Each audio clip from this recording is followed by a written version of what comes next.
Telugu మ్యాట్రిమోనీకి thanks చెప్పాలి. 26 ఏళ్ల క్రితం ఇదే తెలుగు మ్యాట్రిమోనీ ద్వారానే వేళమ్మకి పెళ్లి చేశాం. పెళ్ళంటేనే తెలుగు మ్యాట్రిమోనీనే.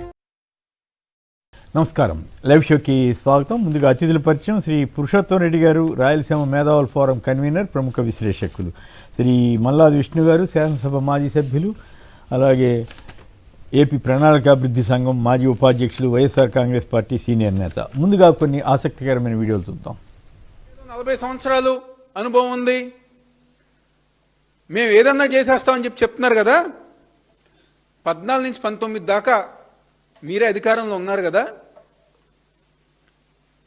ఒక్క కనకదుర్గమ్మ ఫ్లైఓవర్ కట్టలేని మీరు అమరావతి కడతారా అని చెప్పి ఈరోజు ప్రజానీకం అడుగుతున్నారు. బెన్ సర్కిల్ ఫ్లైఓవర్ కట్టలేని మీరు అమరావతి కడతారా అని చెప్పి ఈరోజు ప్రజానీకం అడుగుతున్నారు. లక్షలాది మంది ప్రజానీకం వరద వస్తే ఇబ్బందులు పడే రిటైనింగ్ వాల్ కట్టలేని మీ మొహాలు మీరు అమరావతి కడతారా అని చెప్పని ఈరోజు రాష్ట్ర ప్రజానీకం ప్రతి ఒక్కరికి అడుగుతున్నారు. మేము దమ్ముగా చెప్తాం, మేము ధైర్యంగా చెప్తాం. ఈరోజు కనకదుర్గమ్మ ఫ్లైఓవర్ కానివ్వండి, బెన్ సర్కిల్ ఫ్లైఓవర్ కానివ్వండి, లేకపోతే లక్షలాది మంది ప్రజలు కాపాడిన రిటైనింగ్ వాల్ కట్టిన దమ్మున్న నాయకుడు మా నాయకుడు వైఎస్ జగన్మోహన్ రెడ్డి అని చెప్పి మేము దమ్ముగా ధైర్యంగా చెప్పుకోగలం. నారా చంద్రబాబు నాయుడు గారి యొక్క అవినీతి అత్యాశల వల్ల ఈ రాజధాని రాష్ట్రానికి మోయలేని గుదిబండగా తయారన్నమాట. వాస్తవం, గుదిబండగా మారింది. మచిలీపట్నం, విజయవాడ, గుంటూరు, తెనాలి, మచిలీపట్నం ఈ సర్కిల్లో ఉన్నటువంటి ప్రాంతాన్ని మచిలీపట్నం, విజయవాడ, గుంటూరు ఈ మధ్యలో ఉన్నటువంటి దాన్ని మావిగన్ అన్ని ప్రాంతాలని కలుపుతూ అన్ని పేర్లలో ఉన్నటువంటి భాగాల్ని జత చేస్తూ ఈ ప్రాంతాల మధ్య ఆలోచన చేయాలి అని జగన్మోహన్ రెడ్డి గారు ప్రతిపాదిస్తే వెంటనే నారా చంద్రబాబు నాయుడు గారు ధీటుగా జగన్మోహన్ రెడ్డి గారి యొక్క మావిగన్ అనేటువంటి ఆలోచన మచిలీపట్నం, విజయవాడ, గుంటూరు, తెనాలి, మచిలీపట్నం ఈ సర్కిల్లో ఉన్నటువంటి ఈ ప్రాంతం మొత్తంలో రాజధాని ఏర్పాటు చేస్తే ఎలా అభ్యంతరకరమో, అమరావతిలో మాత్రమే రాజధాని ఉంటే మచిలీపట్నం, విజయవాడ, గుంటూరు, తెనాలి మధ్యలో ఉన్నటువంటి మావిగన్ ప్రాంతం ఎలా నష్టదాయకమో తేడా విప్పి చెప్పకుండా మంత్రులతో, తెలుగుదేశం పార్టీ నాయకులతో బూతులు, పాఠాలు రాసిచ్చి వాటిని ఒల్లె వేయించడం గడిచిన వారం రోజులుగా మనందరం చూస్తున్నాం. భూపంజారం చేస్తున్నారు కదా నారా లోకేష్ గారు. అవును భాయ్, ఇస్తాను భాయ్, 99 బేసులు గజం కాదు, ఎకరం కాదు, మొత్తం ఇస్తా. అమరావతిలో ఇవ్వచ్చుగా. గూగుల్ అమరావతిలో ఎందుకు పెట్టలేదు? గూగుల్ అమరావతి అక్కడ మీరేం చెప్తున్నారు, 1000 ఉద్యోగాలు వస్తాయి అంటున్నావు. ఆ గూగుల్ని ఇక్కడ ఎందుకు పెట్టలేదు? సత్వా, కపిల్ కంపెనీ, కపిల్ గ్రూపు, సత్వా, రహేజా ఈ ముగ్గురిని అమరావతిలో ఎందుకు ఇవ్వలేదు? 1000 ఉద్యోగాలు వచ్చేస్తాయి, ఐటీ ఉద్యోగాలు అంటున్నావు కదా, ఎందుకు ఇవ్వరు? ఎందుకు ఇక్కడ ఎవరు పార్క్ ఐటీ రహేజా వీళ్ళందరినీ? వైజాగ్లో సుమారుగా ఒక 160 దాకా మీరు జీవోలు ఇచ్చారు, ఎవరికన్నా భూములు ఇవ్వని. ఆంధ్రజ్యోతి, ఈనాడు అమరావతిలో కట్టరా అంటున్నా. బసవతారకం హాస్పిటల్కి 2017 సంవత్సరంలో మీరు ల్యాండ్ ఇచ్చారు అమరావతిలో, ఎందుకు కట్టరు? హెరిటేజ్ హైదరాబాద్లో ఐస్ క్రీమ్ తయారు చేయడానికి ఎన్నో 100 కోట్లు 1000 కోట్లు పెట్టి హెరిటేజ్ ఐస్ క్రీమ్ కట్టారు, అమరావతిలో ఎందుకు కట్టరు? రైట్, అవి కొన్ని ఆసక్తికరమైన వీడియోలు. ప్రధానంగా జయప్రకాష్ నారాయణ గారు చంద్రబాబు గారిదే తుగ్లక్ పాలన కింద వస్తుందనే విధంగా ఆయన మాట్లాడలేదు, కానీ ఆయన జగన్ గారిని విమర్శించబోయి చంద్రబాబు గారికి అది అతికేలాగా రామ్నాథ్ గారు చక్కగా విశ్లేషించారు. ఏ రకంగా దౌలతాబాదు, ఢిల్లీ, అలాగే అమరావతి, మావిగన్ వీటన్నింటిని పోలుస్తూ. రైట్, ఇక వార్తలోకి వెళ్దాం. ఎంత చెప్పినా మార్రా, తిరుతానూరు పోలీసులపై తిరుపతి కోర్టు ఆగ్రహం. ఈ పోలింగ్ కేంద్రాల్లో ఫింగర్ అలాగే ఐరిస్ బయోమెట్రిక్ అమలు చేయండి, సుప్రీంకోర్టులో దాఖలైన పిటిషన్. దీని మీద చాలామంది అడుగుతున్నారు. అన్నిటికీ ఫింగర్ ప్రింట్ తీసుకుంటారు, ఓటుకి ఎందుకు తీసుకోవట్లేదు? దానివల్లే దొంగ ఓట్లు వస్తున్నాయి, ఇవన్నీ జరుగుతున్నాయి. మరి ఇప్పటికైనా సుప్రీంకోర్టు వారు ఆదేశాలు ఇస్తారో లేదు తెలియదు. వేటకు విరామం. మరి గతంలో వేట విరామం ఇచ్చినప్పుడు మత్స్యకారులకి డబ్బులు ఇచ్చేవాళ్ళు, కిందసారి ఏదో కొద్దిగా ఇచ్చినాడు, అంతకుముందే ఎగ్గొట్టిన. మరి ఈసారి ఇస్తారా ఇవ్వరా అన్నది చర్చ. నాడు రక్షణ వలయం, నేడు ప్రైవేటు నిలయం. మత్స్యకారుల సంక్షేమ ఉపాధి కోసమే వైఎస్ జగన్ జోవలదిన్న ఫిషింగ్ హార్బర్ నిర్మాణం చేశారు. ఇప్పుడు అక్కడేదో వేరేది పెట్టి ప్రైవేటు వాళ్ళకి అప్పచెబుతున్నారనే విమర్శ వస్తూ ఉంది. దాన్ని జగన్ గారు రేపు సందర్శించబోతున్నారు. పోలవరం నల్లమల్ల సాగర్తో ఎగువ రాష్ట్రాలకు నష్టమే లేదంటూ జీఆర్ఎంబీసీ చైర్మన్కి స్పష్టం చేసిన ముఖ్యమంత్రి చంద్రబాబు. తర్వాత టీడీపీలో రాజ్యకాంక్ష, రాజ్యసభ సీట్ల కోసం పోటాపోటీ. చాలామంది పేర్లు వచ్చినాయి నిన్న ప్రజాహిక్తులో, కానీ ఎల్లా, సానా, తర్వాత లింగంనేని, ఇట్లా గల్లా, వీళ్ళందరి పేర్లు వచ్చినాయి. అట్లాగే తెలుగుదేశం గ్రాఫ్ పడిపోయింది, రాయచోటిలో అభ్యర్థులు లేరు. మంత్రి రాంప్రసాద్ రెడ్డి సంచలన వ్యాఖ్యలు. టీడీపీ కార్యకర్తల సమావేశంలో స్థానిక సంస్థల ఎన్నికలపై చేతులెత్తేసిన మంత్రి ఇతర పార్టీలతో పొత్తు దెబ్బతీసిందన్న అమాత్యుడు. పురుషోత్తమ రెడ్డి గారు చెప్పండి, ఏమిటి నిజంగానే రాయలసీమలో పరిస్తుందా, ఒక రాయచోటిలోనే అట్లా ఉందా? సంక్షిప్తంగా వీటి గురించి కూడా కొద్దిగా మాట్లాడుకుందాం. పురుషోత్తమ రెడ్డి గారు మీరు మ్యూట్లో ఉన్నట్టు చెప్పండి సార్. అదే రాయచోటిలో అభ్యర్థులు లేరని మంత్రి రాంప్రసాద్ రెడ్డి గారు అంటున్నారంట. రాయలసీమలో పరిస్థితి అట్లాగే ఉందా? సంక్షిప్తంగా దీని మీద కూడా మాట్లాడుకోవాలి కదా. యథాలాపంగా ఆయన మంత్రి బహుశా ఈ భారీ ఓటమిలోనో, భారీ గెలుపులోనో, లేకపోతే మహిమలోనో మొత్తం మీద గెలిచిన సీట్ అది. ఎందుకంటే ఆ నియోజకవర్గం శ్రీకాంత్ రెడ్డి గారు ఒక రకంగా జిల్లా హెడ్ క్వార్టర్ చేశారు. ఆ నియోజకవర్గాన్ని చాలా జాగ్రత్తగా చూసుకున్న హెడ్ క్వార్టర్ చేశారు. ఏ కాంబినేషన్ చూసినా అది వైసీపీ గెలవాల్సిన సీటుగా అందరూ ఒప్పుకుంటారు. కాబట్టి అక్కడ గెలవడం అనేది ఆయనకి ఆశ్చర్యం వేసినట్టుంది పాపం. కాబట్టి ఆశ్చర్యం వేసింది. కాబట్టి ఒక రోజు ఆశ్చర్యంగా ఉంటుంది, ప్రతిరోజు ఆశ్చర్యం కొనసాగదు కదా. పైపెచ్చు పరిస్థితులు మారాయి. కాబట్టి రెండోది, ఇప్పుడు జిల్లా వారి ఆందోళనలో ఒకటి నిజం చెప్పలేవాలి. అదేంటంటే జిల్లా హెడ్ క్వార్టర్ ఒక ఆశ కల్పించి అక్కడ ఏర్పాటు చేసి ఒక వాతావరణం సమయంలో మార్చేస్తే ఎవరైనా హర్ట్ అవుతారు. కాబట్టి రాయచోటి ప్రజల్లో అది ఉంది, రాయచోటి మున్సిపల్ లో ప్రత్యేకంగా ఉంది. కాబట్టి ఎవరైనా ఎందుకు సాహసం చేస్తారు?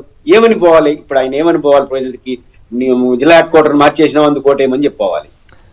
కాబట్టి ఎట్లా బతులు? కాబట్టి అదే వైసీపీ వాళ్ళు అడుగుతారు కదా, దీన్ని కాపాడుకోవడం కోసం మమ్మల్ని గెలిపించండి. కాబట్టి ఆ యాంగిల్ ఆయన చెప్పలేక అభ్యర్థులు మున్సిపాలిటీలో చెప్పాడు ఆయన, నియోజకవర్గం కాదు. కాబట్టి మున్సిపాలిటీలో అభ్యర్థి దొరకపోవడానికి ఇది ఒక ఇంపార్టెంట్ కారణం అని అనుకుంటున్నాను. అభ్యర్థులు దొరకచ్చు కానీ ప్రజలు దొరకరు, అదే చాలా ఇంపార్టెంట్ గా చూసుకోవాలి. బాగా చెప్పారు పురుషోత్తమ రెడ్డి. విష్ణు గారు మీరు కూడా సంక్షిప్తంగా దీని మీద కామెంట్ చేస్తారా? అది సార్, పురుషోత్తమ రెడ్డి గారి అభిప్రాయంతో నేను కూడా ఏకీపిస్తున్నాను. ఎందుకంటే ఆయన అక్కడ ఉన్నటువంటి హెడ్ క్వార్టర్ని తరలిస్తే రాజీనామా చేస్తాను అని చెప్పని మాట్లాడాడు. ఆయన చేతుల్లో కూడా ఏమీ లేనట్టుగా ఆయన కళ్ళ నీరు పర్యంతరం అయింది. అక్కడ రాజీనామా చేస్తానని చెప్పిన తర్వాత అది అక్కడ ఉన్న పరిస్థితిని ఆయన మనసులో మాటని బయట పెట్టడం జరిగింది. అది కూడా కాకుండా ఈ కూటమి ప్రభుత్వము తీవ్రమైనటువంటి ప్రజా వ్యతిరేకతను ఎదుర్కొంటుంది. ఎన్నికల మేనిఫెస్టోలో కానీ ఎన్నికల ముందు చెప్పినటువంటి అంశాలు కానీ అమలు చేయలేక, దీంతోపాటు మూడు పార్టీలు కలిసి పోటీ చేసి ఆ ధర్మం కూడా పనిచేస్తుందని చెప్పని మంత్రి గారి నోటి నుంచి వచ్చింది అని అంటే అది యావత్ ఆంధ్రప్రదేశ్ అంతా కూడా వర్తించేటటువంటి పరిస్థితి అయితే ఇప్పుడు కనపడతా ఉంది. రైట్. కూటమి నేతల వేధింపులు తాళలేక వ్యక్తి ఆత్మహత్య. చిత్తూరు జిల్లా గంగాధర నెల్లూరులో కలకలం అంటూ వార్త వచ్చింది. నిజంగా ఈ టీడీపీకి అధికారంలోకి వచ్చిన తర్వాత ఏమో కానీ చాలా ఇట్లాంటి ఘటనలు చాలా జరుగుతున్నాయి. పడకేసిన ఆరోగ్య శాఖకు సంబంధించిన కథనం వచ్చింది. కలెక్టరేట్లో కారం జల్లిన వృద్ధురాలు, భూపరిహారం అందలేదని ఆక్రోశం. ఆంధ్రప్రదేశ్లో కూటమి ప్రభుత్వం ఏ రకంగా ఉందో ఇది తెలియజేస్తేమో. అలాగే ఇక ఇంట్రెస్టింగ్ విషయం ఏంటంటే ఆంధ్రలోనేమో టీసీఎస్ అంటే టాటా కన్సల్టెన్సీ వారికి 99 పైసలకే భూమి 22 ఎకరాలు ఇచ్చేస్తే, పశ్చిమ బెంగాల్లో గత వారంలో కలకత్తాలో 20 ఎకరాలు 99 సంవత్సరాలకు లీజు కింద 99 కోట్లు ఇచ్చి భూమి రిజిస్ట్రేషన్ చేయించుకుందంట టీసీఎస్. మరి ఏపీకి ఎందుకు వచ్చిందో ఆ పరిస్థితి దొరకదు తెలియదు. పరిశ్రమల కోసం అటవీ చట్టాలను సరళీకరించడానికి కేంద్ర ప్రభుత్వానికి సీఎం సూచన. మరి అప్పుడు ఎన్జీటీ ఏమి అమల్లోకి రామేమో, ఎట్లాగో అమరావతిలో చేసినట్లుగా అక్కడ కూడా చేసేయమంటున్నారు ఏంటో. హైబ్రిడ్గా సీట్లు పెంచాలి, జనాభా దామాషా ప్రకారం 50%, జీఎస్డీపీ ప్రాతిపదికన మరో 50% సీట్లు పెంచాలన్న సీఎం రేవంత్. ఏమిటి కొత్త సూచన చేస్తున్నారు రేవంత్ రెడ్డి గారు? ఇది సాధ్యమవుతుందంటారా? ఉత్తరాది దక్షిణాది అంతరం కొంత వస్తే వచ్చి ఉండొచ్చు, కానీ జీఎస్టీపీ ఆధారంగా లోక్సభ సీట్లు మార్పు చేయటం అనేది హైబ్రిడ్ మోడల్ అని దానికి పేరు పెట్టారు రేవంత్ రెడ్డి గారు. దీని మీద మీ కామెంట్ ఏమిటి పురుషోత్తం గారు? కుబేర్ గారు వారు సంచలనం కోసం ఆ పదాలు వాడుండొచ్చు. మీరైనా నేనైనా దక్షిణాది నుంచి జగన్మోహన్ రెడ్డి గారు కూడా ఆ రోజు సౌత్ ఇండియా మీటింగ్ డిఎంకే వాళ్ళు పెట్టినప్పుడు రాసిన బహిరంగ లేఖ సమర్థిస్తూ లేవనెత్తిన అంశాలు కూడా ఒక ఆందోళన ఉంది. ఆందోళన రీజనబుల్ ఏంటంటే ఇప్పటికే ఇన్బ్యాలెన్స్ ఉంది రాజకీయాల్లో. ఉత్తరాది డామినేషన్, దక్షిణాది పరిస్థితి బాగలేదని, దానివల్ల నిర్లక్ష్యానికి గురవుతుందని ఒక విమర్శ ఉంది నిధుల కేటాయింపు వాటిలో. ఇప్పుడు జనాభా, ఇప్పుడు మళ్ళీ డీలిమిటేషన్ అనేది పక్కాగా సైంటిఫిక్ గా ఎట్లా ఆలోచించినా జనాభా ప్రాతిపదికన చేయాలి. ప్రతి పౌరుడు ఈ దేశంలో భాగస్వామ్యం అయినప్పుడు వేరే మార్గం. అయితే జనాభా నియంత్రణ అనేది భారత ప్రభుత్వం ఏదైతే ప్రవేశపెట్టిందో సౌత్ ఇండియాలో అమలైనట్టుగా నార్త్ ఇండియాలో అమలు కాలేదు.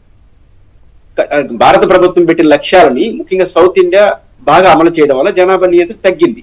ఇది ఇంకొంచెం బ్యాలెన్స్ తప్పితే ప్రాబ్లం వస్తుంది. కాబట్టి ఉన్నంతలో నాకు దామాష పద్ధతినే బెటర్ అనిపిస్తుంది. అంటే దేశవ్యాప్తంగా ఇప్పుడు ఉదాహరణకు ఉత్తరప్రదేశ్ లో 80 సీట్లు ఉన్నాయి, తమిళనాడులో 40 ఉన్నాయి. ఇప్పుడు దామాష 50% అనుకోండి, వీళ్ళకి 80 అవుతాయి, వాళ్ళకి 120 అవుతాయి. 80, 120 సరిపోతుంది.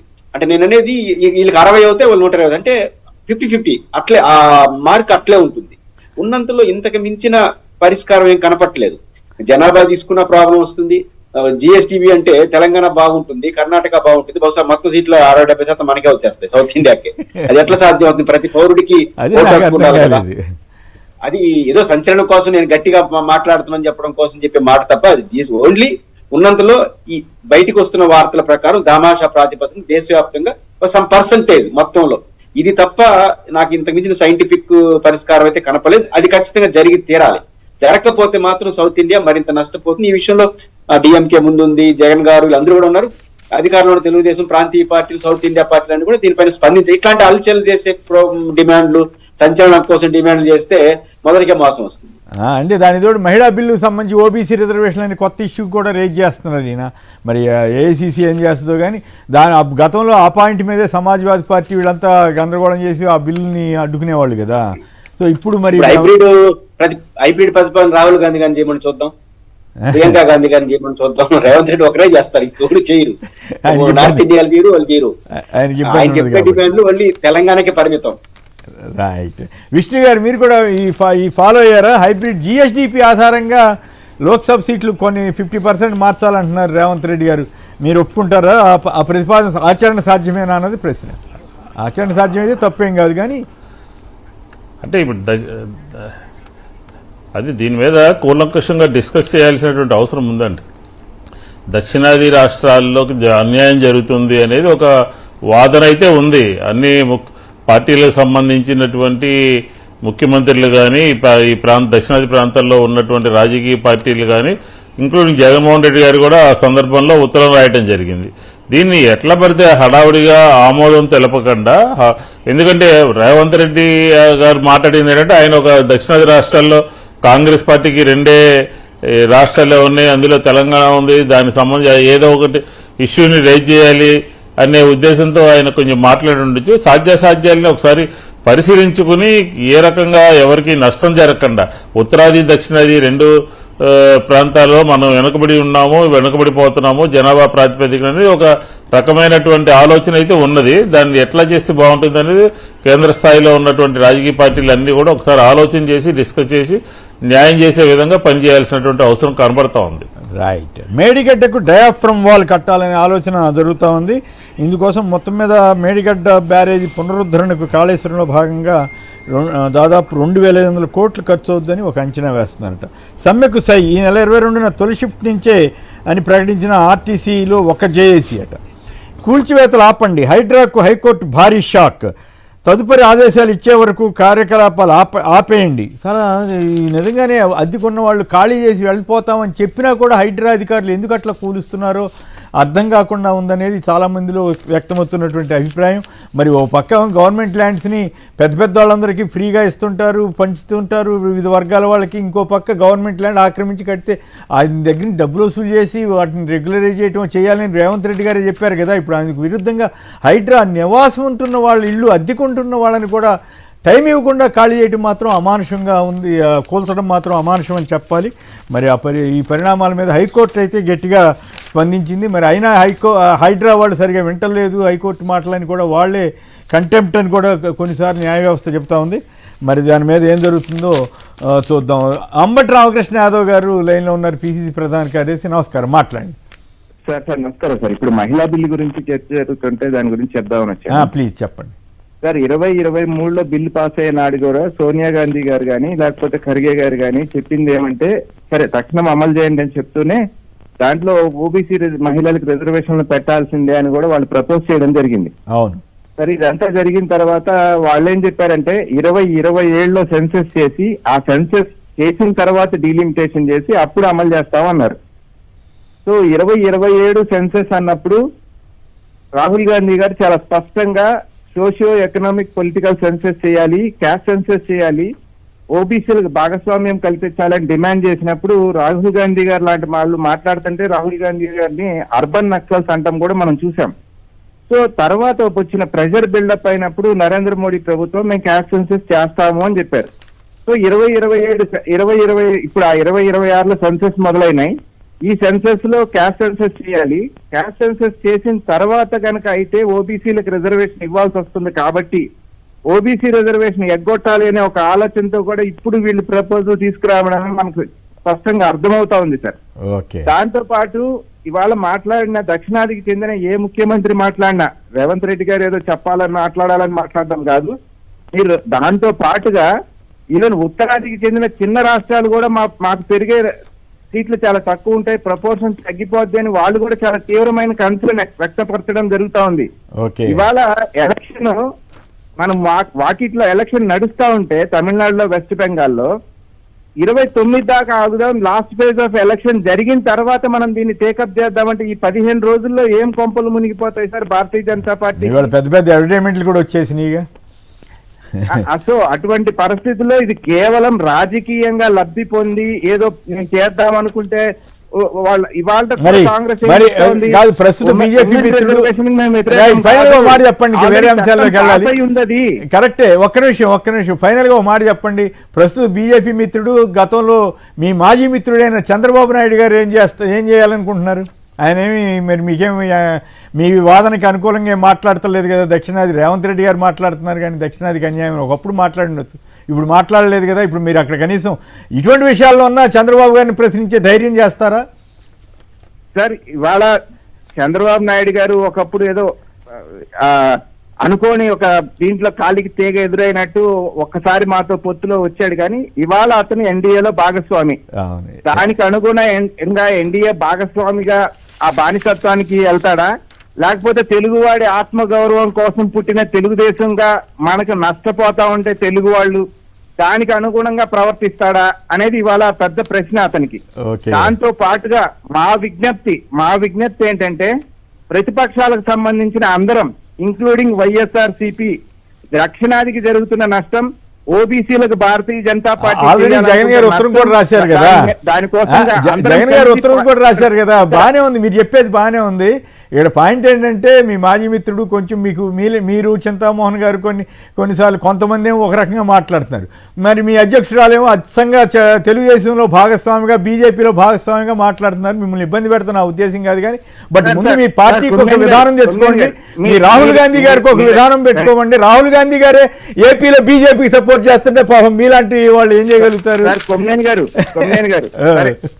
మిగతా రాజకీయ అంశాలు మీ విమర్శ మా విమర్శ ఇవి పక్కన పెడతాం కానీ in the broader sense of OBC అంతవరకు మీ చిత్తశుద్ధి జరుగుతున్న నష్టం ఇవన్నీ అన్ని రాజకీయ పార్టీలని కాదుగా చంద్రబాబు గారి మీద ఆధారపడి చంద్రబాబు గారు నితీష్ కుమార్ మీద ఆధారపడి కేంద్రం నడుస్తున్నప్పుడు రాహుల్ గాంధీ గారితో డైరెక్ట్ స్నేహమే ఉన్నప్పుడు కాంగ్రెస్ పార్టీ ఏపీలో డైరెక్ట్ గాను ఇండైరెక్ట్ గాను తెలుగుదేశం బీజేపీ కూటమికి మద్దతు ఇస్తున్నప్పుడు మీరు రాహుల్ గాంధీ గారు చెప్పాగా దీనికి మత్తివు దీనికి ఇట్లా చేయండి అడిగితే బాగుంటుందని సలహా తప్ప నాకేమి మీ మీద వ్యక్తిగతంగా లేదు. మీలాంటి వాళ్ళు కొందరు బాగానే మాట్లాడుతున్నారు కానీ బట్ అసలు మీది ఏపీలో కాంగ్రెస్ పార్టీ ప్రతిపక్షమో లేకపోతే అధికార పక్షమో తెలియకుండా జనానికి అర్థం కావట్లేదంట. అదే చూసుకోండి, ఏమనుకోమా అండి దయచేసి. ఒక్క మాట ఇప్పుడు ఆంధ్రప్రదేశ్ లో ఏం జరుగుతా ఉంది లేదు మేము ఇచ్చే కొన్ని స్టేట్మెంట్లు కొన్ని పార్టీలకు నచ్చుతున్నాయా నచ్చట్లేదా ఇవన్నీ పక్కన పెడితే కొన్ని స్టేట్మెంట్లు మాకు ఇబ్బందిగా ఉన్నాయి కాబట్టి మేము ఇవాళ దక్షిణాదిని పట్టించుకోం, ఓబీసీలకు సంబంధించి రిజర్వేషన్లు మేము పట్టించుకోం, ఆ రకంగా ఆలోచిస్తాం. మీలాంటి వాళ్ళు గట్టిగా పోరాడండి, తప్పేం లేదు. రైట్ నేను సరే ఎక్కడ తప్పుపట్టే ఉద్దేశం నాకు ఎవరిని తప్పుపట్టే నేను విజ్ఞప్తి చేస్తా ఉన్నా. రైట్, తప్పులేదు. అందరం కలిసి పనిచేసుకుందాం, Okay, right, ఓబీసీలను good, కాపాడుకుందాం, దక్షిణాది యొక్క Good, గొంతు good. వినిపించేలా కానీ కాపాడుకుందాం. కానీ ఓవరాల్ గా మీ పార్టీ ఒక లైన్ తీసుకుంటే బాగుంటుంది. ధన్యవాదాలు రామకృష్ణ గారు. ఇక పోరాడి సాధించుకున్నది ఎప్పటికీ గుర్తుండిపోతుంది. దార్శనిక నాయకుడు చంద్రబాబు అద్భుతంగా అభివృద్ధి చేస్తారు. అమరావతి చట్టబద్ధతపై రాష్ట్రపతి ద్రౌపది ముర్ము గారి వ్యాఖ్య. చట్టబద్ధత కల్పించినందుకు ధన్యవాదాలు తెలిపిన మంత్రి నారా లోకేష్. ఇదేమిటి ఈ అమరావతి రాజకీయ వివాదంలోకి రాష్ట్రపతి గారిని కూడా ఎందుకు లాగటం? మరి అమరావతి గుదిబండ కాదా? అమరావతికి సంబంధించి జరుగుతున్న చర్చలో ఆమె ప్రజల వైపు ఉంటారా, అప్పుల వైపు ఉంటారా? పోనీ కేంద్రం నుంచి లక్షల కోట్లు అప్పు ఇప్పిస్తామని ఏమైనా హామీ ఇచ్చారా? ఇటువంటి వివాదాల్లోకి ఆవిడని కూడా ఎందుకు తెలుగుదేశం లాగుతోంది? ప్రజల్ని మాయ చేయటం కోసమా, లేకపోతే నిజంగా ఏమన్నా దానివల్ల ఫలితం ఉంటుందా? సో అలాగే అమరావతికి సంబంధించినటువంటి ఇతర అంశాలు అది గుదిబండగా మారుతోందా లేదా మొదలైన అంశాల మీద చర్చలోకి వెళదాం. రైట్, రాష్ట్రపతి గారి వ్యాఖ్య ఎల్లో మీడియా నుండి ఈనాడు, ఆంధ్రప్రదేశ్ ఇటువంటి వాటిల్లో ప్రముఖంగా వచ్చింది. చంద్రబాబు గారిని పొగిడారని, ఎంత సంతోషం, మనకేం అభ్యంతరం లేదు మన ముఖ్యమంత్రి గారిని ప్రశంసిస్తే. అయితే ఆ సందర్భంగా వచ్చిన లోటుపాట్లు, మరి అసలు అమరావతి రాజధాని మీద ఇప్పుడు జరుగుతున్న చర్చ అది గుదిబండ అవుతుందా కాదా? ఉదాహరణకి అమరావతి గ్రాఫిక్స్ వర్సెస్ మావిగన్ వారియర్స్ అంటూ ఇవాళ సాక్షిలో ప్రముఖంగా ఒక కంపారిటివ్ స్టేట్మెంట్ ఇచ్చారు. నిన్న ఇచ్చారు, మొన్న కూడా ఇచ్చారు, ఇవాళ కూడా ఇచ్చారు. ఆచరణీయమైన మావిగన్ వైపే ప్రజాభిప్రాయం అంటూ కూడా కథనాన్ని ఇచ్చారు. మరోవైపు మావిగన్తో కలవరం ఏర్పడింది, ఈ గుదిబండగా మారిందన్న సంగతి ప్రజలకు అర్థమైపోతుంది. బట్టే ఇక చంద్రబాబు గారు కంగారు పడుతూ ఇష్టం వచ్చినట్లు మాట్లాడిస్తున్నారు, అన్ని అసత్యాలు ప్రచారం చేస్తున్నారని పేరు నాని గారు అన్నారు. ఇంకా అంతకంటే ఇంట్రెస్టింగ్ విషయం ఏంటంటే, ఇంకా అక్కడ క్వాంటమ్ వ్యాలీ రెడీగా లేదు, కానీ అమరావతి అలనాటి దేవతల రాజధాని అంటూ మళ్ళీ సెంటిమెంట్ ప్రయోగిస్తూ చంద్రబాబు గారు ఒక అడ్వర్టైజ్మెంట్ ఇచ్చారు. మొట్టమొదటి క్వాంటమ్ కేంద్రం. ఓ పక్క బెంగళూరులో ఆల్రెడీ వచ్చిందని ఆ మంత్రి చెప్పినా కూడా సరే వీళ్ళు ప్రచారం చేస్తున్నారు. అయితే ఎస్ఆర్ఎం యూనివర్సిటీ వాళ్ళు కూడా ప్రచారం చెప్తున్నారు. ఇది క్వాంటమ్ రెఫరెన్స్ ఫెసిలిటీ అంట, మరి ఇదేందో. అయితే ఇక్కడ ఇంట్రెస్టింగ్ విషయం ఏంటంటే అమరావతి క్వాంటమ్ రెఫరెన్స్ ఫెసిలిటీ 2 అంట. అది ఎక్కడ ఏర్పాటు చేశారో తెలుసా? మేధా టవర్స్, గన్నవరం, అమరావతి ఐక్యూ అని ఇక్కడ అమరావతిలో కూడా కలిపారు. మరి అమరావతి ఐక్యూ అంటే ఏంటో, మరి అమరావతి 1Q 1S 1Q అనేది పెట్టారు. బట్ మేధా టవర్స్ అన్నది రాజశేఖర రెడ్డి గారు ఆయన హయాంలో నిర్మించినటువంటి గన్నవరం విమానాశ్రయానికి దగ్గరలో కట్టినటువంటి ప్రాంతం. నిజానికి అట్లాంటి ప్రాంతం అంతా కలిపి ఇప్పుడు మావిగన్నని చేస్తున్నారు, ప్రతిపాదించారు కదా జగన్ గారు. అటువంటి చోట్ల ఎక్కడన్నా ఓవరాల్గా చూసుకుని రాజధాని కట్టుంటే ఇంత గందరగోళం, ఇన్ని లక్షల కోట్ల అప్పులు ఇవన్నీ ఉండేవి కాదేమో. అయితే ఇక్కడ నాకు సంతోషం ఏంటంటే రాజశేఖర రెడ్డి గారు గన్నవరం దగ్గర కట్టినటువంటి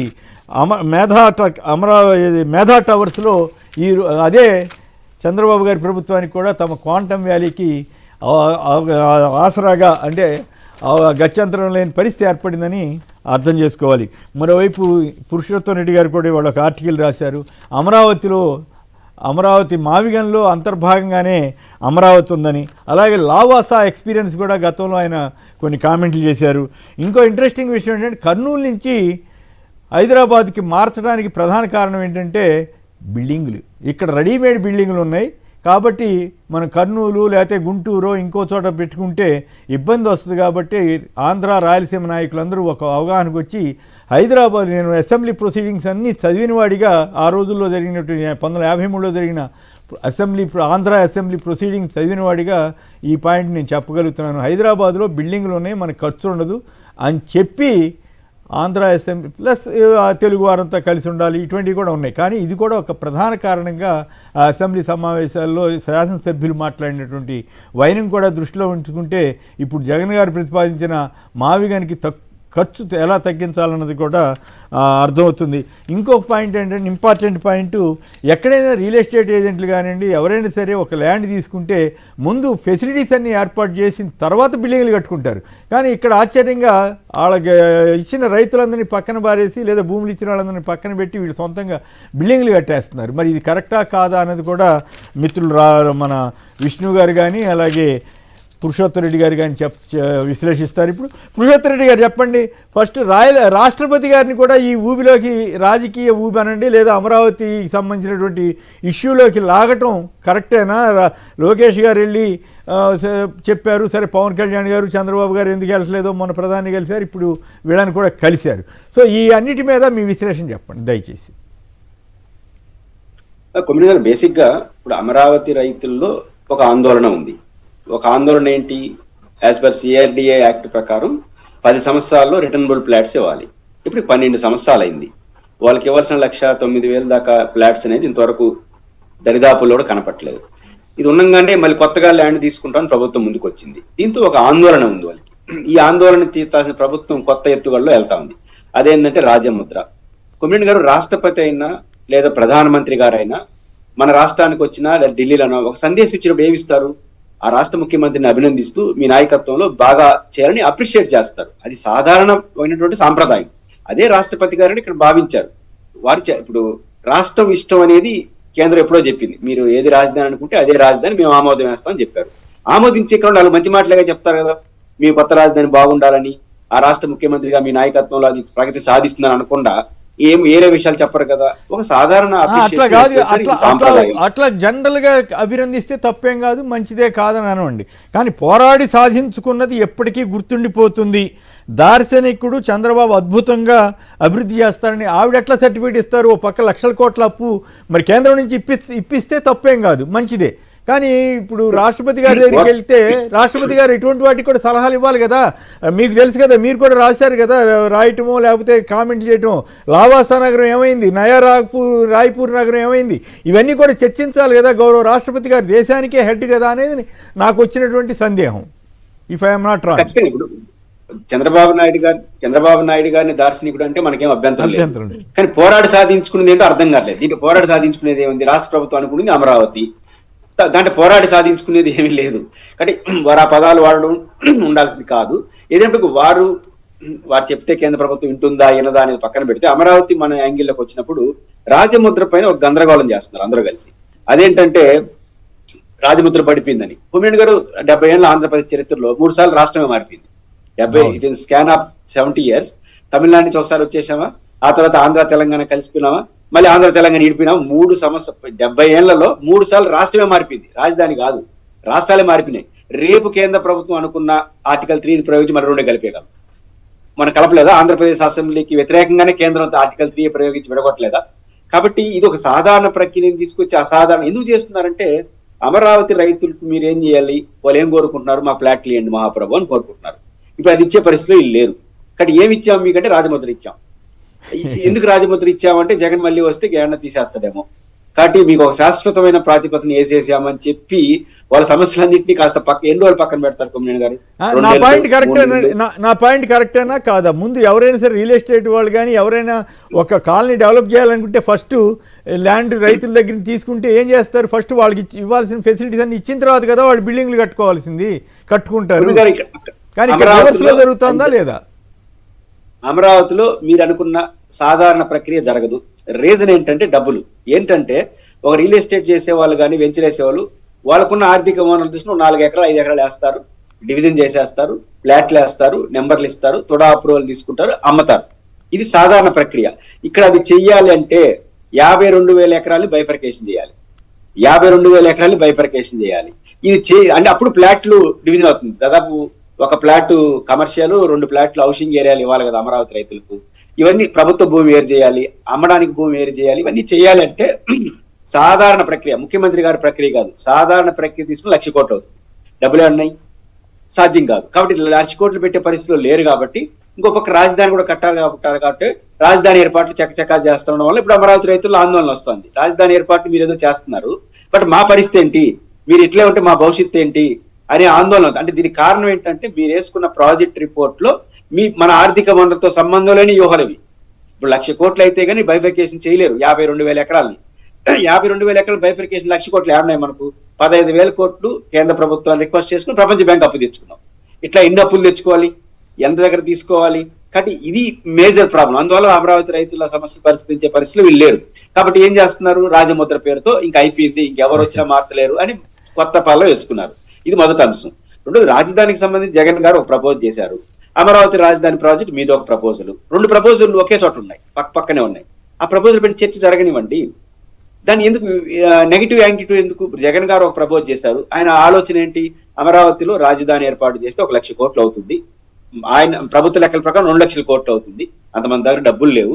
అదే విజయవాడ, గుంటూరు, మచిలీపట్నం వేరే అనుకుంటే ఎస్టాబ్లిష్డ్ సిటీస్ ఉన్నాయి కాబట్టి మనం అక్కడ రాజధాని కార్యాలయాలు 10,000-15,000 కోట్లతో అయిపోతే రాష్ట్రంకు ఉన్నటువంటి ఇతర వనరులు, అప్పులు లాంటి చేసే అవకాశాలు రాయలసీమ, ఉత్తరాంధ్ర పెట్టుకుని ఒక ప్రపోజల్ ఆయన తీసుకొచ్చాడు. ఈ ప్రపోజల్ వల్ల రాష్ట్రానికి కానీ చివరకు మీరు అనుకున్న అమరావతికి కానీ నష్టమా? సూటిగా అడుగుతున్నాను. ఎందుకంటే ఇప్పుడు జగన్ గారు పెట్టిన దాంట్లో అమరావతికి సేఫ్. అదే నేను రోజు వ్యాసంలో చెప్పాను. ఏంటంటే కొమ్మినేని గారు, మీరు హైదరాబాద్ లో ఉంటారు కాబట్టి హైదరాబాద్ సికింద్రాబాద్ కలిపిన తర్వాత రాజధాని విస్తరణ జరిగింది. హైదరాబాద్ గ్రేటర్ గా మారింది. ఈ రోజు గ్లామర్ హైదరాబాద్ సికింద్రాబాద్ లోని అసెంబ్లీ సెక్రటరియట్ చుట్టూ ఉందా, మాదాపూర్, హైటెక్ సిటీ, శంషాబాద్ లేదా ఫైనాన్స్ డిస్ట్రిక్ట్ లో ఉందా? మనం అమెరికాని ఎక్కడ చూస్తున్నాం? పాత బస్సులో చూడట్లా, హైదరాబాద్ లో చూడట్లా, హైటెక్ సిటీ కాడ చూస్తున్నాం, ఫైనాన్స్ డిస్ట్రిక్ట్ కాడ చూస్తున్నాం. మరి రేపు విజయవాడ, గుంటూరు కలిసిపోతే ఇది హైదరాబాద్ సికింద్రాబాద్ కలిసిపోతుంది. ఆ తర్వాత చుట్టూ ఉన్న ప్రాంతాలే ఒక మాదాపూర్ అవ్వచ్చు, ఒక హైటెక్ సిటీ కావచ్చు. కాబట్టి ఇది సేఫ్ కదా. న్యాచురల్ ప్రాసెస్ లో గ్రోత్ ఉండాలి. Nature process. రెండోది, ఇక్కడ మీరు అమరావతి ప్రాజెక్ట్ లో రైతుకి ఇవ్వబోయేది 27 సెంట్లే. అదే ఇప్పుడు మీ ప్రభుత్వ భూమి తీసుకోకుండా వాళ్ళ దగ్గర రైతులు తీసుకోకపోతే 100 సెంట్లు వాళ్ళదే కదా. 27 సెంట్లు మీరు ఇచ్చే బదులు 100 సెంట్లు వాళ్ళదైతే ఇంకా ఎక్కువ ఆదాయం కూడా వస్తుంది కదా. వాళ్ళకి ఇష్టమైనట్టు చేసుకోవచ్చు కదా. రెండోది, రాజధాని మార్పు అనే చర్చ ఇంక రాదు కదా. మావిగన్ చుట్టూ మావిగన్లో అమరావతి ఉంది, అమరావతిలో మావిగన్ లేదు. కాబట్టి ఇప్పుడు రాజధాని మార్పు చర్చ ముగిసిపోతుంది. ఆర్థిక పరిస్థితులు, కుటుంబాలు ఇవన్నీ ఉన్నాయి. ఇది జగన్ గారి ప్రతిపాదన ఉన్నాయి. కొమ్మినేని గారు, ఇంతకన్నా బెటర్ ప్రతిపాదన అమరావతి ప్రాజెక్ట్ అని మీరు నిరూపించారు. ఇక్కడ మీకు ఇంకో పాయింట్ కూడా మీ దృష్టి తీసుకొస్తున్నా. ఉదాహరణకి కొందరు ఏమంటున్నారు, ఇక్కడ నుంచి బందర్ దాకా ఆఫీసులు పెడతారు. ఆఫీసులు బందర్ దాకా పెట్టక్కర్లా, గ్రోత్ కారిడార్ లాగా డెవలప్ చేస్తారు. నాగార్జున యూనివర్సిటీ పక్కనే కొన్ని వేల ఎకరాలు గవర్నమెంట్ ల్యాండ్ ఉందని గవర్నమెంటే చెప్పింది కదా. అక్కడ కావాల్సిన బిల్డింగ్లు కట్టుకుంటే అయిపోయేదానికి, పైగా ఆల్రెడీ ఉన్న ఎయిర్పోర్ట్ మళ్ళీ కడతారంట, ఆల్రెడీ ఉన్న ఇంకేంటి రైల్వే స్టేషన్లు, అంత బ్రహ్మాండమైన రైల్వే స్టేషన్ ఉంటే మళ్ళీ కడతారంట. కావాలంటే వాటిని ఎక్స్పాండ్ చేసుకోవచ్చు కదా. సో ఇట్లాంటివన్నీ చేసేసరికి వాళ్ళు ఈ డబ్బులన్నీ వృధా అయిపోతున్నాయి కదా అనేది జనంలో వస్తున్నటువంటి భావన. అంతేకాకుండా ఇంకొక పాయింట్, ఇందాక నేను చెప్పినట్లుగా హైదరాబాద్కి ఎందుకు మారారు? బిల్డింగుల కోసమే కదా, అదొక రీజనే కదా. అట్లాగే ఇక్కడ కూడా నాగార్జున యూనివర్సిటీ పక్కన లేదా కొన్ని బిల్డింగులకు రెడీ చేసుకుని అంటే అప్పుడు ఖర్చు కూడా తగ్గుతుంది కదా. అదే కదా మావిగన్ ప్రతిపాదనలో ఉన్నటువంటి కీలకం. కొమ్మినేని గారు, ఇప్పుడు మీరు హైదరాబాద్ చెప్తున్నారు, మీరు విజయవాడ మర్చిపోతున్నారు. ఇప్పుడు రాష్ట్ర రాజధాని కార్యాలయం ఎక్కడ విష్ణు గారికి తెలుసు. మొత్తం కార్యాలయాలు మంగళగిరి, తాడేపల్లి కాడ ఉన్నాయి. అవును, విష్ణు గారికి తెలుసు. మొత్తం రాష్ట్ర కార్యాలయాలు ఏమున్నాయి? అమరావతిలో లేవు. మొత్తం విజయవాడ, గుంటూరు మధ్యలో, విజయవాడ, గుంటూరు, అటు బందరేపు కూడా ఉన్నాయండి. పెనూరు అవతల విజయవాడ చుట్టూ, గుంటూరు చుట్టూ ఉన్నాయి కార్యాలయాలు. మొత్తం మీరు ఏ కార్యాలయం చూసుకోండి అన్నీ ఉంటాయి. అసెంబ్లీ సెక్రటేరియట్ మినహాయించి అంతే మిగిలిన అన్ని కార్యాలయాలు ఇక్కడ ఉంటాయి. ఏపీఐఏసీ బిల్డింగ్ ఎక్కడ ఉంది? మంగళగిరి దగ్గర ఉంది. కాబట్టి నేను అంటుంది ఏంటంటే ఇది ఒక నేచురల్ అడ్వాంటేజ్ ని. ఎందుకంటే రెండోది, జగన్ గారు విజయవాడకు ఒకవైపు గన్నవరం, ఇంకోవైపు మచిలీపట్నం, ఇంకో పక్క గుంటూరు ఉంది కదా. 3 చోట్ల 3 వైపులు మల్లుతుంది రాజధాని. అప్పుడు ట్రాఫిక్ ప్రాబ్లం తగ్గుతుంది. ఇప్పుడు హైదరాబాద్ లాంటి విస్తరణ జరగడానికి అవకాశం ఉంటుంది. మల్టిపుల్ రీజన్స్ తో ఆయన ఒక ప్రతిపాదన చేశారు. ఇది ఒక అడ్వాంటేజ్ గా తీసుకొని చర్చ పెట్టండి, లేదా ది బెస్ట్ దానికన్నా అమరావతిని చర్చ పెట్టాలి. అలా కాకుండా ఏది పడితే అది మాట్లాడతా జగన్ గారిని పర్సనల్ అటాక్ చేసుకుంటా ఉంటే 2 రోజులు చేస్తారు, 3 రోజులు చేస్తారు. ఒక అలజడైతే వచ్చింది కొమ్మినేని గారు ప్రజల్లో, అమరావతి రైతుల్లో. జగన్ గారి ప్రపోజల్ వల్ల రాజధాని మార్పు అనే చర్చ ముగిసిపోతుంది. ఆ మహానగరంలో ఇది కూడా భాగస్వాములు అయిపోతుంది. మనం ఎందుకు మాదాపూర్ కావద్దు? అంటే కొత్త ఆలోచనలు వచ్చిన నేపథ్యంలో వాటికి సమాధానం చెప్పలేక మావిగన్ను, వ్యక్తిగతం, 3 రాజధానులని అటాక్ చేస్తున్నారు. 2 రోజులు చేయొచ్చు. వైసీపీ మరింత వ్యూహాత్మకంగా అమరావతికి మావిగన్ పోటీ కాదు, అమరావతి మావిగన్ లో అంతర్భాగం. మావిగన్ లో అమరావతి ప్రజల ప్రయోజనాలను ముడిపడి ఉంటాయన్న వాస్తవాన్ని చాలా ఓపిక్గా రాష్ట్ర ప్రజలందరికీ చెప్పగలిగితే మస్ట్ అండ్ షుడ్ ఖచ్చితంగా మంచి ప్రతిపాదన వస్తుంది. రైట్. విష్ణు గారు చెప్పండి, పోరాడి రాష్ట్రపతి గారిని కూడా ఎందుకు టీడీపీ లాగితే జనం నమ్ముతారా? లక్షల కోట్లు వారు ఇప్పిస్తారా? అలాగే ఆల్రెడీ హైదరాబాద్కి ఎందుకు మారాము? అప్పట్లో మీకు తెలుసు కదా, బిల్డింగులు ఇవన్నీ ఉన్నాయి, సదుపాయాలు ఉన్నాయని కదా. అలాంటి ప్రతిపాదన జగన్ గారు చేస్తే రకరకాల ఆరోపణలు, నిందలు ఇవన్నీ చేస్తున్నారు. సో ఫైనల్గా ఏమిటి రాష్ట్రపతి గారిని కూడా లాగటం మీద కానీ వీటన్నిటి మీద మీ కామెంట్ చెప్పండి. సార్ ఇప్పుడు ఆంధ్రప్రదేశ్ ప్రజల్ని మరొకసారి మోసం చేయాలనే ఉద్దేశంతో ఢిల్లీ స్థాయిలో ఒక చిన్న షో కార్యక్రమం తీసుకున్నారు. ఇప్పుడు ఎన్ని సంబంధించినటువంటి బిల్స్ పాస్ అవ్వట్లేదు, ఎన్ని ఆమోద ముద్ర వేయట్లేదు, ఎన్ని చారిత్రాత్మకమైనటువంటి చట్టాలు పార్లమెంట్ రూపొందించట్లేదు, దానికి సంబంధించినటువంటి వాళ్ళందరూ కూడా రాష్ట్రపతి గారిని కలుస్తున్నారా? ఇదేంటంటే రాష్ట్రపతి గారిని కలిసినటువంటి సందర్భంలో ఏదో ఒక పెద్ద ఆంధ్రప్రదేశ్ ప్రజలకి మంచి జరిగిందని, ఆంధ్రప్రదేశ్ ప్రజలకి వెన్నుదన్నుగా ఒక కార్యక్రమం జరిగింది, 6 కోట్ల ప్రజానీకానికి మంచి జరిగిందని ఒక ఇంప్రెషన్ ఇవ్వడం కోసం సౌండ్ వస్తుంది చూడు, ఒక బిల్డప్ ఇవ్వడం కోసం రాష్ట్రపతి గారిని కలిశారు. సరే, రాష్ట్రపతి గారు కలిసినటువంటి సందర్భంలో ప్రస్తావించినటువంటి అంశాలు విష్ణు గారు, దాంతోపాటు లోకేష్ గారిని ప్రొజెక్ట్ చేయడం కూడా ఒక ప్రధాన లక్ష్యంగా కనపడుతుంది కదా. పవన్ కళ్యాణ్ గారు వెళ్లకుండా, చంద్రబాబు గారు వెళ్లకుండా లోకేష్ గారిని పంపించడం ద్వారా పవన్ కళ్యాణ్ గారి యాక్సెప్టెన్స్ కూడా ఉంది అనే భావన కలుగుతుంది కదా. అవును, అదే లోకేష్ గారికి సంబంధించినటువంటి ఒక క్రియేషన్ అన్నమాట. ఏదో రాష్ట్రపతి గారు, కేంద్ర మంత్రులు, పార్లమెంట్ సభ్యులు ఇదంతా ఏదో జరిగిపోయింది అని ఒక ఏమంటారంటే ఒక బిల్డప్, లేదంటే ఒక ఇది. అసలు రాష్ట్రపతి గారి దగ్గర చర్చించాల్సిన అవసరం ఏంటి? ఈ చంద్రబాబు నాయుడు గారి యొక్క పరిపాలనా తీరుని ఆవిడ పొగిడారని చెప్పని, లేకపోతే వాళ్ళకి తోచినట్టుగా ఒక పెద్ద పెద్ద ఐటమ్స్ రాశారు. అలాగే రైతులు సంబంధించి త్యాగాలు చేశారని, పోరాడి సాధించుకున్నటువంటి అమరావతికి చట్టబద్ధత కల్పించడం అని చెప్పండి. సరే, ఇప్పుడు ఈ అమరావతి దీనికి సంబంధించిన విషయాలు చూస్తా ఉన్నాం. అసలు కేంద్ర ప్రభుత్వం దగ్గర ఇంతమంది పార్లమెంట్ సభ్యులు ఉన్నారు, కేంద్ర మంత్రులు ఉన్నారు, ఆంధ్రప్రదేశ్ నుంచి కేంద్ర ప్రభుత్వం ఉంది. రాష్ట్ర విభజన చట్టంలో ఉన్నటువంటి చట్టాలు ఏమీ గుర్తు రాలేదా మీకు? ఆంధ్రప్రదేశ్ ప్రజలకి మేలు చేయాలని అప్పుడు పార్లమెంటు సాక్షిగా రూపొందించినటువంటి చట్టాల పరిస్థితి ఏంటి? ప్రత్యేక హోదా పరిస్థితి ఏంటి? కేంద్ర కేబినెట్ ఆమోదం చేసినటువంటి వెనకబడిన జిల్లాల పరిస్థితి ఏంటి? అంటే మీ యొక్క ఇమేజ్ని బిల్డప్ చేసుకోవడం కోసం ఆంధ్రప్రదేశ్లో ఉన్నటువంటి అన్ని ప్రాంతాలని నిర్లక్ష్యం చేసి ఆంధ్రప్రదేశ్ అప్పుల వైపు పయనం చేస్తున్నప్పటికీ కూడా మీరు ఒక చోట కేంద్రీకరిస్తున్నారు.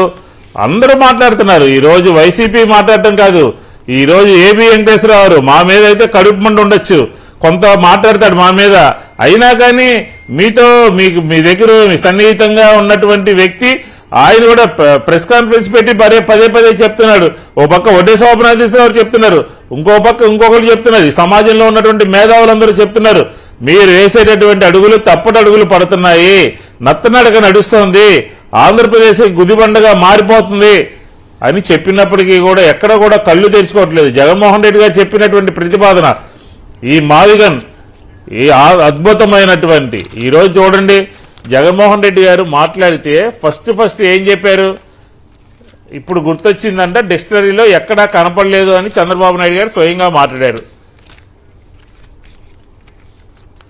రెండో రోజు మావిగన్ అంటున్నాడు, అమరావతిలో మావిగన్ అంతర్భాగమే, సిఐడిలో అంతర్భాగమే అని చెప్పని మాట్లాడారు. అంటే ప్రజల యొక్క ఆగ్రహానికి ప్రభుత్వం గురవుతుంది, ప్రభుత్వం చేస్తున్నటువంటి పనుల్ని ప్రజలు గమనిస్తున్నారు. ఈ రెండు ఆలోచనలు, అప్పులతో చేసినటువంటి అప్పులతో రాష్ట్రం ముందడుగు పడకుండా ఏ రకంగా అమరావతి నిర్మాణం చేపడుతున్నారో, అమరావతిలో ఉన్నటువంటి లోపాలేంటో, రైతులకి ఎందుకు ఇవ్వలేకపోయారో, మేము చెప్పినటువంటి ఆర్గ్యుమెంట్కి ప్రజల ముందు పెట్టినటువంటి ఒక కార్యక్రమానికి ప్రజా అనుకూలతమైనటువంటి కార్యక్రమం నడుస్తుంది. ఉదాహరణ తీసుకుందాం, ఇందాక మిమ్మల్ని ఎవరో అడిగారు అని చెప్పని, ఏమని? ఆఫీసుల సంగతి.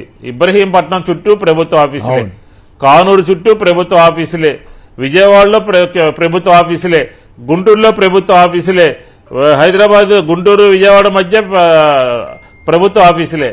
మరి రాజధాని అమరావతి, రాజధాని మానవగన్న చెప్పండి. కొన్ని సొంత భవనాలు కూడా ఉన్నాయి కదండి, అనేక సొంత భవనాలు. జగన్మోహన్ రెడ్డి గారి అలా అనేక సొంత భవనాల్లో ఉన్నాయి. అదే కాకుండా 12 సంవత్సరాల నుంచి అత్యధికమైనటువంటి ఇంటి అద్దెలతో ప్రభుత్వ సంబంధించినటువంటి ఆఫీసులన్నీ కూడా నడుస్తున్నాయి. దిక్కుమొక్కు లేదు. ఎంత డబ్బు ఆంధ్ర రాష్ట్ర ప్రజలకు సంబంధించినటువంటి డబ్బు, ఎంత డబ్బు అద్దెల రూపంలో కడుతున్నామో, లీజుల రూపంలో కడుతున్నామో, లేకపోతే రైతులకు చెల్లిస్తున్నామో ఏంటి అసలు? ఇది ఈ ఆలోచన ఏంటిది? దీన్ని చెబితే అర్థం చేసుకోకుండా ఎదురుదాడి చేయడం ఏంటి?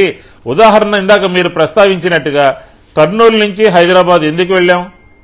వెళ్ళినప్పుడు ఆ రోజు ఉన్నటువంటి పెద్ద పెద్ద స్టార్ వార్స్ అందరూ కూడా కూర్చుని మనం రాష్ట్రం మీద ఆర్థిక భారం పడకూడదు, పెద్ద పెద్ద బిల్డింగ్స్ ఉన్నాయి, విశాలమైనటువంటి నగరం ఉంది, రోడ్లు ఉన్నాయి అని చెప్పారు. అదే విశాఖపట్నం తీసుకుందాము, ఇప్పటికే అందుబాటులో ఉన్నటువంటి ప్రాంతాన్ని ఉపయోగించుకుందాము అని ఆ రోజు కర్నూలు హైదరాబాద్ ఫార్ములాని జగన్మోహన్ రెడ్డి గారు చెబితే ఆయన మీద ఎదురుదాడి చేశారు. ఈరోజు మళ్ళీ ఎదురుదాడి చేస్తున్నారు. కాబట్టి ఇది పూర్తిగా అనాలోచితమైనటువంటి చర్య. చరిత్రని వక్రీకరిస్తూ ఉంటారు, జగన్మోహన్ రెడ్డి గారిని వక్రీకరిస్తూ ఉంటారు. అంటే జగన్మోహన్ రెడ్డి గారు మావిగారిని ఎత్తితే తెలుగుదేశం ఎంపీ కలిశెట్టి అప్పలనాయుడికి గుర్తొచ్చింది ఏంటంటే అక్కడ సత్యబాబు గారును ధర్మాన ప్రసాద్ గారు రాజకీయంగా మాట్లాడినటువంటి మాటలు గుర్తొచ్చాయి. చంద్రబాబు నాయుడు గారిని ఈ రోజు మేము తిట్టలేమా?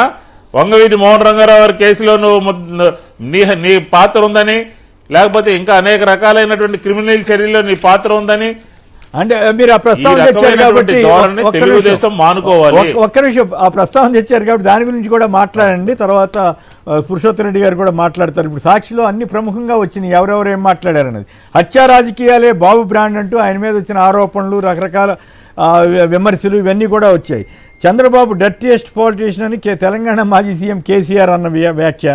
ఇక నాదెళ్ల భాస్కరరావుది, అలాగే టీడీపీ ప్రభుత్వం అవినీతి నిలయమని ఇంకా ఎవరు ప్రముఖులు కనపట్లేదు నాకు. రైట్. ఎన్టీ రామారావు గారు గొడ్డు కన్నా హీనం, గాడ్సే కన్నా ఘోరం, ఎవరిని? అల్లుడు గారిని అన్నారట. చంద్రబాబు ఔరంగజేబు అంటూ ఎన్టీఆర్ గారు చేసిన వ్యాఖ్యలు. నమ్మించి ముంచిన నంగనాచి బాబు, ఎన్టీఆర్ కుటుంబ సభ్యుల ఆవేదన అంట. కుటుంబాన్ని ప్రజలను మోసం చేసిన కుట్రదారు చంద్రబాబు అని స్వయంగా తోడలుడు దగ్గుబాటి వెంకటేశ్వరరావు చేసిన వ్యాఖ్య. చంద్రబాబు అరాచక శక్తి అని కేంద్ర మాజీ మంత్రి దేవినేని నెహ్రూ అప్పట్లో చేసిన వ్యాఖ్య. ఇక హైలైట్ ఏంటంటే దేశ ప్రధాని అవినీతి అక్రమార్జనలో బాబే సీనియర్ అంటూ ఇక్కడ ఏపీకి వచ్చి ఆ రోజుల్లో 2019 ఎలక్షన్కు ముందు ఆయన తీవ్ర స్థాయిలో విరుచుపడ్డారు. సార్ ఈయన కూడా తిట్టారు. ఏమాట కామంట మనమే చంద్రబాబు గారు ఏం తక్కువ తిన్నారని అనట్లేదు. ప్రైమ్ మినిస్టర్ని కూడా టెర్రరిస్ట్ అనో ఇంకోటనో చాలా అన్నారు. అవినీతి అక్రమాల్లోనే చంద్రబాబు సీనియర్ అని కూడా ఆయన అన్నారు. సో ఈ హత్యాయత్నాలు, హత్య కేసులు లేదా క్రిమినల్ రాజకీయాలు నడుపుతారని చంద్రబాబు గారు ఈ అనవసరంగా డైవర్షన్ కోసం మాట్లాడి ఆ తర్వాత అచ్చెన్నాయుడు ఇట్లాంటి వాళ్ళతో మాట్లాడించి చివరికి ఇప్పుడు ఆయన చరిత్రలో వచ్చిన ఆరోపణలు వీటన్నింటినీ బయట పెట్టించుకోవడం ద్వారా సెల్ఫ్ గోల్ వేసుకున్నట్ల ఇంకేమిటి విష్ణు గారు? సార్ ఇప్పుడు మావిగన్ ఆంధ్రప్రదేశ్ ప్రజల్లో చర్చ జరుగుతుందండి. అమరావతి మావిగన్న, మావిగన్లో భాగమే అమరావతిని మేమే డిస్టర్బ్ చేయలేదు. గతంలో కూడా రాజధానికి సంబంధించినటువంటి శాసన రాజధాని అక్కడే ఉండాలి అని అన్నారు. ప్రభుత్వం ఆలోచన కన్నా జగన్మోహన్ రెడ్డి గారి ఆలోచన ప్రజల్లోకి వెళ్లి ఆయన ఇమేజ్ ఒక మంచి సూచన చేశాడు, ఒక వైజ్ డెసిషన్ తీసుకున్నాడు. ఒక ఆంధ్రప్రదేశ్ ప్రజలకు సంబంధించినటువంటి ఎప్పటికప్పుడు తన ఆలోచనలు మార్చుకున్నప్పటికీ కూడా ఆ మార్చుకున్నటువంటి ఆలోచన వెనకాల ఆంధ్రప్రదేశ్ ప్రజల యొక్క శ్రేయస్సు ఉంది అని చెప్పని ఈ రాష్ట్రంలో ఉన్నటువంటి అన్ని వర్గాల వారు నమ్ముతున్నారు. అందులో భాగంగానే ఆయన మాట్లాడితే నిన్న కలిశెట్టి అప్పలనాయుడితో ఏంటో వాళ్ళిద్దరూ మాట్లాడిన ప్రెస్ కాన్ఫరెన్స్ పెట్టి చెబితే ఏమో కొత్తగా మాట్లాడారా? వాళ్ళు మాట్లాడించి చెప్పారు. అప్పుడు ఉన్నటువంటి పరిస్థితుల వరకు అవన్నీ పక్కన పెట్టిన తర్వాత జగన్మోహన్ రెడ్డి గారి పరిపాలనలో భాగస్వాములు అయ్యి ఏ రకంగా పరిపాలన చేశారో వాళ్ళిద్దరి గురించి తెలియదా? ఇలాంటి సందర్భంలో అంటం దేనికి, అనిపించుకోవడం దేనికి? ఈరోజు ఆంధ్రప్రదేశ్ ప్రజల ముందు ఒక పత్రికలో వచ్చినటువంటి అనేక అంశాలు ఈరోజు మేము మాట్లాడతాం కాదు. ఎన్టీ రామారావు, తెలుగుదేశం పార్టీని పెట్టినటువంటి ఎన్టీ రామారావు గారు తన స్వయాన కూతురునిచ్చి పెళ్లి చేసినటువంటి చంద్రబాబు నాయుడు గారి గురించి ఏ రకమైనటువంటి మాటలు మాట్లాడారో ఆంధ్రప్రదేశ్ ప్రజలకు ఒకసారి తెలియాలి అనే ఉద్దేశంతో చెప్పాం. ఏ రకంగా తోడల్లుడు, ఏ రకంగా పురంధరేశ్వరి గారు, వెంకటేశ్వరరావు గారు, అలాగే నాదెళ్ల భాస్కరరావు గారు, ఏ రకంగా ఈ రాష్ట్రంలో ఉన్నటువంటి ప్రముఖులందరూ పక్కన ఉన్నటువంటి ముఖ్యమంత్రిగా పనిచేసిన కేసీఆర్ గారు ఏ రకంగా ఈయనకు సంబంధించినటువంటి క్వాలిటీస్ ని చెప్పారో ఆంధ్రప్రదేశ్ ప్రజలకు ఒకసారి చెప్పాము. ఇంకా చెప్పాల్సి వస్తుంది మా గురించి మాట్లాడితే. ఈ రోజు ఆంధ్రప్రదేశ్ లో జరుగుతున్నటువంటి చర్చ ఏంటి? అమరావతి లేకపోతే మావిగన్, ఏది ప్రజలకి మంచి చేస్తుంది, ఏది మేలు చేస్తుంది అని. కాబట్టి అనవసరంగా డైవర్ట్ చేసి చేతిలో మీడియా ఉంది కదా అని ఎట్లా పడితే అట్లా రాస్తే ఇంకొక మీడియాలో వచ్చింది. ఇంకొక మీడియాలో కూడా ఏమని వచ్చింది, నిన్న ఎంపీ గారు మన సంబంధించి పెద్దిరెడ్డి రామచంద్రరావు మిథున్ రెడ్డి గారు మాట్లాడింది, జగన్మోహన్ రెడ్డి గారు ఏం చేస్తే మేమంతా అదే అంటాము అని అంటే దాన్ని వక్రీకరిస్తా ఉన్నారు. మీరు అన్నటువంటి మాట ఏంటి ఆ రోజు మీరు మాట్లాడినటువంటి మాట, జగన్మోహన్ రెడ్డి గారి అనుచరులందరూ జగన్మోహన్ రెడ్డి గారు ఎస్ అంటే ఎస్, నో అంటే నో అంటూ వారి భార్యలని వారికి సంబంధించినటువంటి చెల్లెలుగా భావించి వేరే సంబంధాలు చూస్తారు అని మాట్లాడారు. అందుకని మా అభ్యంతరం, ఆ అభ్యంతరాన్ని మీరు నిన్న రాయలేదు, ఈ రోజు రాయలేదు, మీరు దాన్ని కట్ చేసి వేరే విధంగా ప్రజలకు చూపిస్తా ఉన్నారు. అది కాదు, మీరు మీ యొక్క కామెంట్ లో వచ్చినటువంటి అంశం ఏంటంటే జగన్మోహన్ రెడ్డి గారి క్యాడరు వాళ్ళ భార్యల్ని చెల్లెళ్ళుగా భావించి వేరే పెళ్లి సంబంధాలు చూస్తారు అన్నదే మా అభ్యంతరం. ఆ విషయాన్ని గుర్తుపెట్టుకోవాలి. ఆ మాట మాట్లాడడం బట్టి ఆంధ్రప్రదేశ్ లో మేము ఉద్యమం చేశాం. కాబట్టి వేరే తప్పుదారి కార్యక్రమంలోనే నడుస్తా ఉన్నారు. రైట్. ఇక ప్రభుత్వ భూముల సంతర్పణ రాష్ట్ర వ్యాప్తంగా ఇప్పుడు కూడా ఎదురుదాడి చేసే కార్యక్రమం చేస్తారు. కాబట్టి ఇది సరైనటువంటిది కాదు. ఎప్పుడు కూడా జగన్మోహన్ రెడ్డి గారు ఆంధ్రప్రదేశ్ అభివృద్ధి గురించి ఆలోచిస్తారు. రైట్. మీరు కూడా సంక్షిప్తంగా చెప్పండి దయచేసి, టైం అయిపోయింది. మన పురుషోత్తం గారు, ఈ క్రిమినల్ పాలిటిక్స్ మీద, క్రిమినల్ పాలిటిక్స్ అని లేదా చంద్రబాబు గారిని ఎవరెవరు ఉద్దేశించి మాట్లాడింది ఇవన్నీ చెప్పించుకోవడం అవసరమా చంద్రబాబు గారికి ఈ వయసులో? ఇదంతా ఏమంటాం, సెల్ఫ్ గోల్ వేసుకున్నట్లుగా అనిపించలా? కొమ్మినేని గారు, మీరు అడిగిన ప్రశ్నకు నేను సూటిగా సమాధానం చెప్పట్లేదంటే అని అర్థం, నా దగ్గర సమాధానం లేదని అర్థం. కానీ జగన్మోహన్ రెడ్డి గారు మావిగని ప్రతిపాదన చేసిన తర్వాత దాని తప్ప అన్ని మాట్లాడుతున్నారు. ఎక్కువైంది ఈ కాలంలో, ఈ 2-3 వారం రోజులుగా జగన్మోహన్ రెడ్డి గారిని పర్సనల్ అటాక్ చేయడం, వైసీపీని రెచ్చగొట్టే చర్యలు తీసుకోవడం, ఈ అభ్యంతరకర భాషలు వాడడం అనేది ఈ వారంలో ఎంత ఎక్కువైంది. ఆయన రాజధాని విషయంలో ఒక బోల్డ్ స్టెప్ తీసుకొని ముందుకు రావడం, అది చర్చనీయాంశం, దానికి సమాధానం లేకపోవడం. దీన్ని చూసి వైసీపీ కూడా వాళ్ళ ట్రాప్ లో పడకుండా, వాళ్ళు అన్నారు కాబట్టి 4 అనడం కాకుండా, అమరావతి నేపథ్యంలో మావిగన్ ఈ రాష్ట్రానికి ఎంత సైంటిఫిక్ పరిష్కారం అని రాష్ట్ర వ్యాప్తంగా క్యాంపెయిన్ చేయడమే. వాళ్ళ క్యాంపెయిన్ వాళ్ళు చేసుకొని వాళ్ళు అంటే అట్లా ఉండదు కదా వన్ సైడ్ గా జగన్ గారికి వ్యతిరేకంగా అటువంటిప్పుడు చంద్రబాబు గారి చరిత్ర ఇదని వీళ్ళు చెబుతున్నారు. అది రైట్. అదేదో సోషల్ మీడియాలో చేసుకుంటారు. పార్టీ నాయకత్వం మాత్రం బేసిక్ గా అమరావతికి మావిగన్ ఎంత అవసరం, రాయలసీమ ఉత్తరాంధ్ర ప్రాంతానికి కూడా ఎలా దీన్ని కన్విన్స్ చేయొచ్చు, ఆ క్యాంపెయిన్ మొదలైతే వీళ్ళు కొన్ని రోజుల తర్వాత మారిపోతారు. రైట్. ప్రభుత్వ భూముల సంతర్పణ రాష్ట్ర వ్యాప్తంగా టీడీపీ కార్యాలయాల కోసం ప్రభుత్వ భూములను కేటాయిస్తోందట చంద్రబాబు ప్రభుత్వం. అలాగే వడ్డే సోమనాథేశ్వరరావు సీనియర్ నాయకుడు, మాజీ మంత్రివర్యులు 2.36 లక్షల ఎకరాల ప్రభుత్వ భూములను పెద్ద కంపెనీలకి నామాత్రపు ధరలకు ఇవ్వాలని 99 పైసలు కానీ ఇంకా ఇతరత్రా కానీ వీటన్నిటి మీద నిన్న గుంటూరు అనుకుంటా రౌండ్ టేబుల్ సమావేశంలో తీవ్రంగా విమర్శించారు. భూముల దారాదత్వం ఆపండి అని కూడా ఆయన డిమాండ్ చేశారు. పురుషోత్తం రెడ్డి గారు, అలాగే మల్లాది విష్ణు గారు, అంబటి రామకృష్ణ యాదవ్ గారు అందరూ కూడా ధన్యవాదాలు. ఇది చర్చా కార్యక్రమం. నమస్కారం.